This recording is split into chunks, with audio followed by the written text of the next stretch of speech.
Bonsoir à toutes, bonsoir à tous, c'est Adrien depuis l'Assemblée, il est tard, minuit et quart, mais je voulais vous faire ce petit message ce soir, puisque demain matin, probablement lorsque vous allez vous lever, vous allez voir que vos écrans seront pris d'assaut par des images que vous avez déjà beaucoup vues depuis un an, et donc comme la journée va être spécialement chargée, ça va être une journée marathon pour beaucoup d'entre nous, il m'a semblé utile de m'adresser à vous avant d'aller me reposer pour quelques heures. Donc si vous pouvez partager ce message dès ce soir, mais aussi demain matin lorsque vous le verrez, eh bien je compte sur vous pour ça. Alors, vous vous en souvenez, il y a un peu moins d'un an maintenant, c'était au mois d'octobre 2018, au petit matin, le domicile privé de Jean-Luc Mélenchon, mais aussi celui d'une dizaine de ses collaborateurs ou ex-collaborateurs, le siège de la France Insoumise et le siège du parti de gauche faisaient l'objet d'une perquisition. Logiquement, quand on fait une perquisition, c'est une opération assez musclée qui a été déployée ce jour-là, hein, plus de 100 policiers à travers le pays qui arrivent en armes chez les camarades tôt le matin. Bon, c'est une opération dont beaucoup nous ont dit après coup qu'elle ressemblait aux opérations menées pour le grand banditisme ou le terrorisme, très clairement. Généralement, quand on mène une telle opération, c'est soit qu'il y a un danger ou besoin d'un effet de surprise, qu'on n'a pas affaire à des gens qui collaborent et avec lesquels on peut avoir réponse à des questions éventuelles. Donc c'est une opération qui est spécialement impressionnante de ce point de vue. Et bien évidemment, vous avez vu en boucle depuis un an les images d'une colère qui s'est exprimée ce jour-là, une colère qui pour nous s'explique en tout cas, et ces images sont passées en boucle à la télévision depuis près d'un an, des images d'extraits de quelques secondes, quelques minutes finalement, qui ont beaucoup fait parler, puisque finalement ça suffisait. Tant qu'il y avait ces images, le sensationnel était là, pas besoin d'aller plus loin, pas besoin de chercher à comprendre pourquoi cette colère qui s'est exprimée ce jour-là.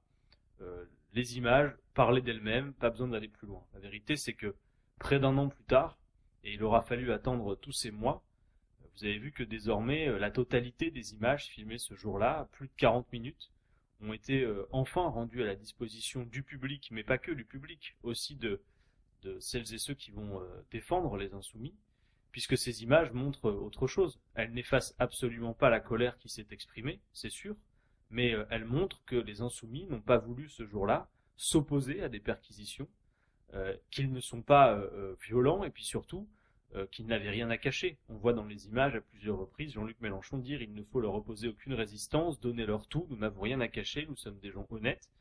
Et il dit que vous perquisitionnez c'est une chose, mais nous avons le droit d'être témoins de cette perquisition, et vous ne pouvez pas vous opposer à ce que des parlementaires accèdent aux locaux. Et pour cause, c'est vrai, personne ne peut s'opposer normalement aux allées et venues des parlementaires.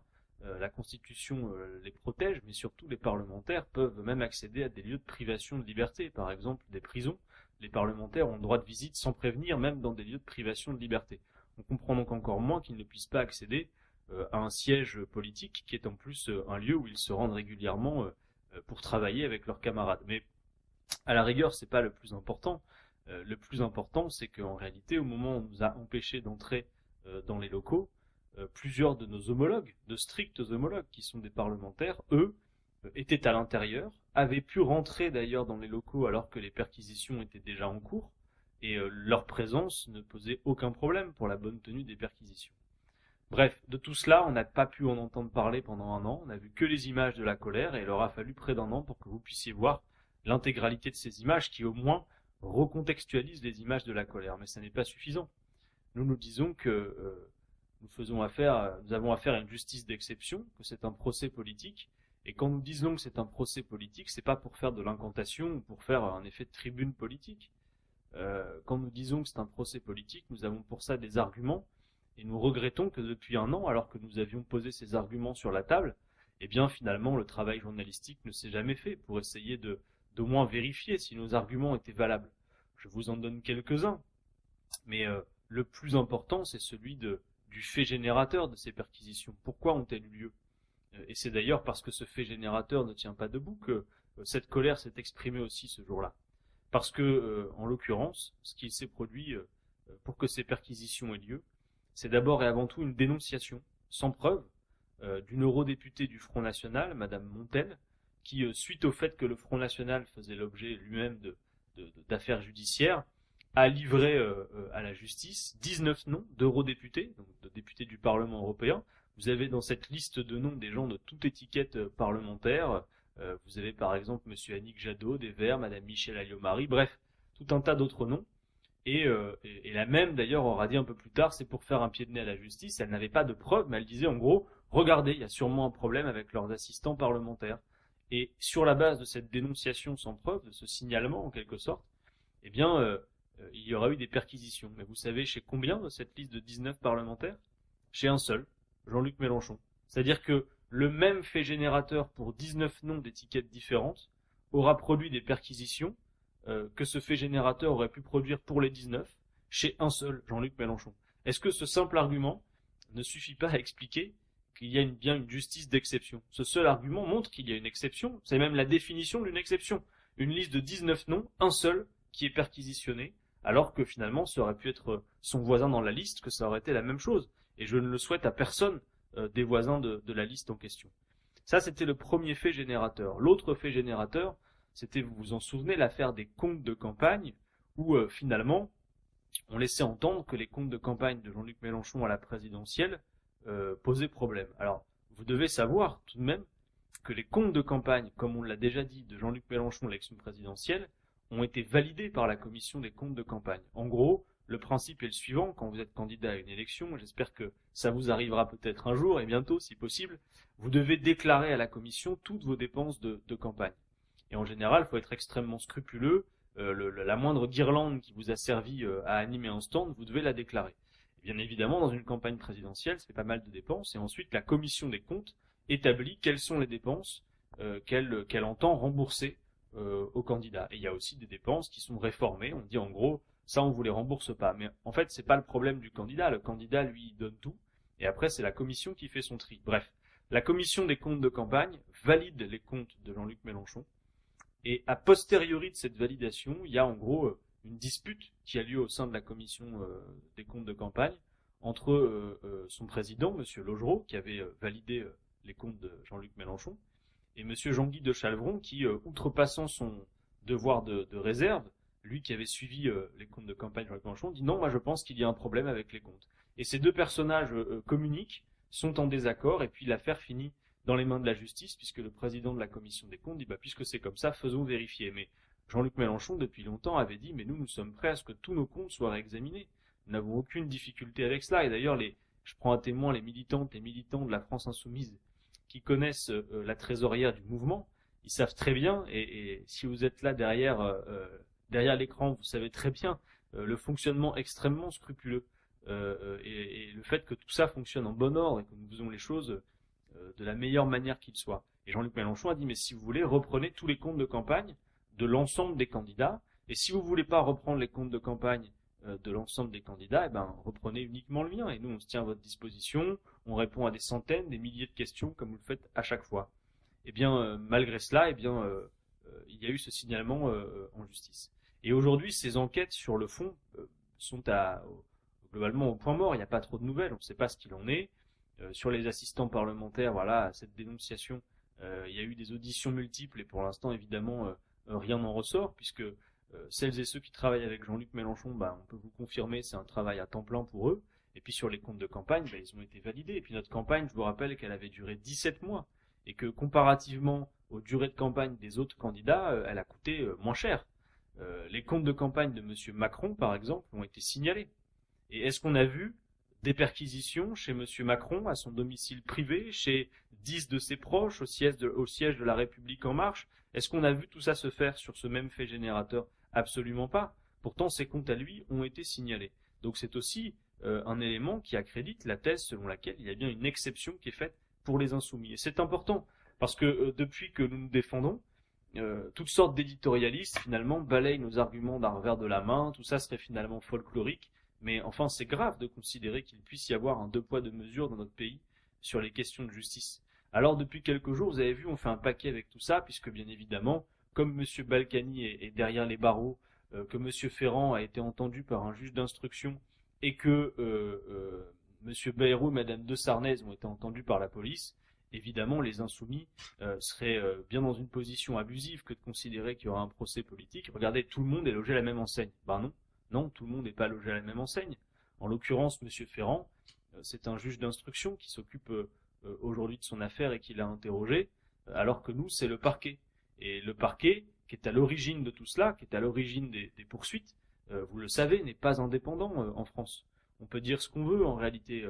Bien sûr, on peut dire la justice est indépendante. Oui, il y a des juges qui font très bien leur travail dans ce pays. Et oui, il y a une part de la justice, sans doute, qui est indépendante. Mais le parquet s'est prouvé, la Commission européenne, la Cour européenne des droits de l'homme l'a rappelé, n'est pas indépendant. Et le dire, ça n'est pas faire tel ou tel acte de complotisme. C'est établir un fait. Hiérarchiquement, le parquet est directement lié au ministère de la Justice. Donc ça n'est pas la même chose. Et par ailleurs, dans le cas de M. Ferrand, souvenez-vous que lorsqu'il s'agissait du parquet qui observait son affaire, eh bien le parquet avait donné suite avec un non-lieu, en réalité. Puis maintenant, c'est un juge d'instruction indépendant qui, lui, poursuit les investigations. Dans le cas de M. Balkany, c'est un peu différent, si vous voulez bien le comprendre, c'est que M. Balkany, il a avoué une fraude fiscale. Donc par définition, s'il avoue une fraude fiscale, il ne peut pas être question d'un procès politique, l'infraction est commise et le personnage principal, en plus, la reconnaît.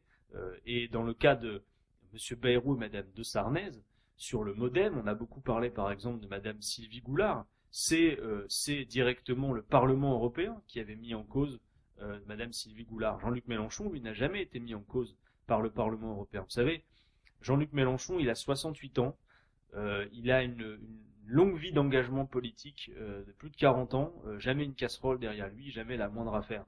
Donc nous ne supportons pas cette idée finalement que tout se vaudrait, que tout ça serait finalement uniquement des arguments non fondés. Non, en réalité, nous avons des raisons de nous inquiéter et de considérer que c'est bien un procès politique qui a lieu dans cette affaire. Alors, évidemment, demain, il va y avoir donc, et c'est inédit depuis 1958, sans commune mesure au sein de la Ve République, 4 parlementaires de la France insoumise, Jean-Luc Mélenchon, Alexis Corbière, Bastien Lachaud et Manuel Bompard, qui est eurodéputé européen, qui vont donc devoir aller s'expliquer au tribunal de Bobigny. Et en réalité, je vous demande de bien comprendre qu'il n'est ni question demain des comptes de campagne de Jean-Luc Mélenchon, ni question des assistants parlementaires. Il est évidemment simplement question des perquisitions, de comment elles se sont déroulées et de la colère qui s'est exprimée. Jean-Luc Mélenchon a dit l'autre jour, c'est finalement le procès de ceux qui ont crié un peu fort dans une cage d'escalier, mais qui ont évidemment expliqué aux policiers qu'ils n'étaient pas violents, que leur intention n'était pas de mettre fin à la perquisition, mais qu'on devait pouvoir simplement y témoigner, en témoigner que c'est notre droit le plus complet que d'être présent ce jour-là, pour pouvoir faire en sorte que, on puisse simplement surveiller les opérations de perquisition. Voilà, donc c'est un moment particulier qui est à mettre en relation avec le climat qu'il y a dans ce pays depuis quelque temps, puisque vous voyez bien qu'en réalité, il y a toutes les oppositions et toutes les formes de résistance dans ce pays qui sont mises à mal aujourd'hui. Vous avez Emmanuel Macron qui exhorte la jeunesse du pays de se mobiliser pour les grandes causes, et puis il dit rendez la vie impossible aux dirigeants de ce pays. Et puis quand vous avez des jeunes tout à fait pacifiques qui s'engagent contre l'inaction climatique de ce gouvernement et qui décrochent les portraits d'Emmanuel Macron, eh bien on les traîne en justice. Est-ce que c'est vraiment rendre la vie impossible que de décrocher un portrait à 8,70 €? Ça n'est pas sérieux. Et de voir tous ces gens qui sont traînés devant des tribunaux pour si peu. Et puis vous avez vu que le tribunal de Lyon un juge de Lyon a rendu un délibéré sur le sujet et a clairement explicité la légitimité de ce procédé dès lors qu'il y avait en effet l'inaction climatique du gouvernement et puis que cette action était pacifique et qu'il s'agit d'une forme de désobéissance civique qui procède justement d'une absence de dialogue en quelque sorte entre le président de la République et le peuple français. Mais on peut mettre ça aussi en lien avec le fait que récemment, par exemple, il a été avéré qu'un procureur ait menti pour protéger le président de la République dans le cas de l'affaire de Madame Geneviève Leguet, la répression dure qui s'est abattue sur les gilets jaunes. Bref, on voit bien que les tenants du libéralisme économique, et au premier duquel Emmanuel Macron, sont aussi devenus les principaux adversaires des libertés individuelles dans ce pays. Et bien évidemment, le procès politique des Insoumis est à connecter avec ce contexte particulier. Et moi, je mets au défi quiconque voudrait faire un vrai travail journalistique, autre que simplement diffuser en boucle les images de Jean-Luc Mélenchon disant la République c'est moi, je suis parlementaire, parce que ça fait effectivement les images, ça fait le buzz. Mais une fois qu'on a dit ça, est-ce qu'on peut interroger le fait générateur? Est-ce qu'on peut interroger la légitimité finalement de ces perquisitions comparativement à d'autres cas qu'il y a dans le pays? Est-ce qu'on peut comparer finalement le sort qui est réservé aux protagonistes de l'affaire Benalla comparativement au sort réservé aux insoumis? Est-ce qu'on peut comparer le fait que les comptes de campagne de M. Macron ont été signalés et que pour autant on n'a pas vu ces dizaines de perquisitions dans tout le pays? Donc pouvons-nous, oui ou non, sur la base de quelques arguments, notamment la question de l'indépendance du parquet, la question des différents protagonistes dans cette affaire, convenir du fait qu'il y a bien un problème, qu'il y a bien une exception, et donc qu'il y a bien un procès politique dont l'objectif est assez simple, flétrir une opposition, et cette opération a commencé dans un moment, le mois d'octobre 2018, où la France insoumise était clairement le premier opposant à Emmanuel Macron. Et après une campagne présidentielle, où nous avions fait 19,5, c'est-à-dire en quelque sorte, où pour la première fois, notre camp politique était si près des portes du pouvoir, avec le programme L'Avenir en commun, avec un groupe parlementaire qui faisait parler de lui pour son travail de proposition d'ailleurs qui n'a jamais cessé depuis.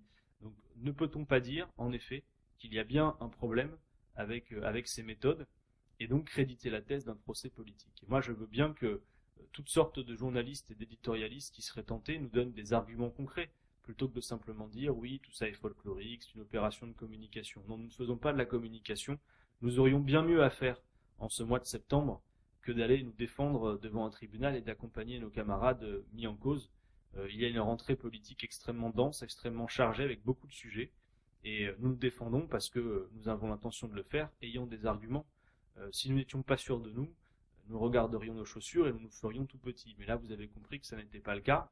Et ce soir, je vois que sur toutes les chaînes de télévision, notamment celle qui est diffusée derrière moi, une chaîne privée que vous connaissez bien, on n'arrête pas de diffuser un sondage pour dire en gros, voyez, en quelque sorte, comme leur affaire est folklorique, 61% des Français considèrent que Jean-Luc Mélenchon n'est pas victime d'un procès politique.